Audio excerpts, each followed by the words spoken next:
The EU is calling for an investigation following reports that Greek and Croatian officials were violently pushing back migrants trying to illegally cross into their countries. There's increasing violence on the Greek border with Turkey in particular. And joining us now is France 24's Dana Alboz. Dana, good to see you.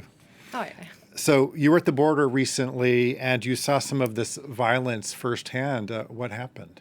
So, as I work in Infomigrants, we cover a lot this migrant issue in Europe. And so we headed to northern Greece with the border with Turkey in order to find out what was going on in the Evros River, because actually Greece considers this area, as you see here, all this area is a military zone, which means that press and the human organization do not have the right, they are not allowed to approach the river banks. So we headed over there in order to discover or in order to find out what was going on in the area.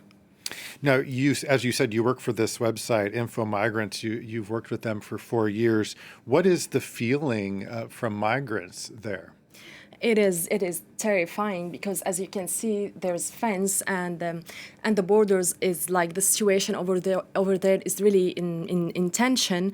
Humanitarian organization warn of grave violation, such as violent pushbacks by Greek border guards to forcibly return migrants to Turkey.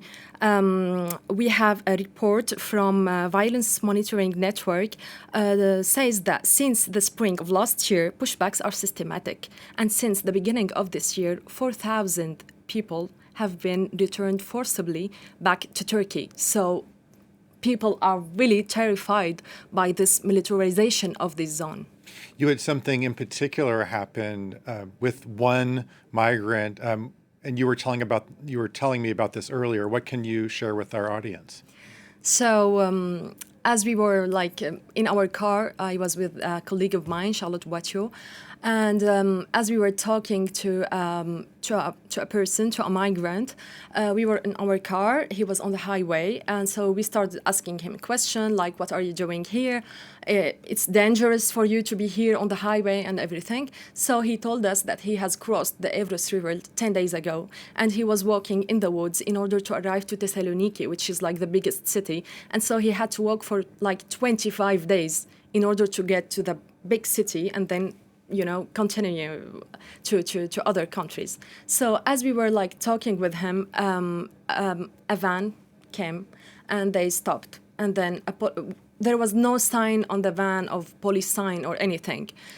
Then a police officer with his uniform got down from the van, and the migrant saw him. He was freaked out. He was running. The policeman ran after him. And so there were bushes, so it was not clear. We couldn't see clearly what was going on. But not more than 20 seconds, we heard the first gunshot. We were shocked. Then a second gunshot. We were really shocked. And I was scared. Personally, I was really afraid. And so we heard the screaming by the migrant, probably, and then the policeman got back. So we told him that we are French journalists, and we asked him, what is happening? Why did you shoot? Because normally it's forbidden to the police to use their firearms in such context because we are in a public area, in a civil area. And so when the police discovered that we are journalists and we are French, so he started shouting at us, and he wanted us to leave the scene. So we left. We didn't know what happened to this person, and we haven't seen him. We don't know if he's injured or not, but we have seen the policeman coming back with this person's belongings, his small handbag, without this person. You think he may have escaped? I hope so. Really, I hope so. But we don't really know. Okay. Well, that's certainly an example of the violence we're seeing at the border. I want to thank you a lot, Dana Alboz with France 24. Thank you so much. Thank you so much.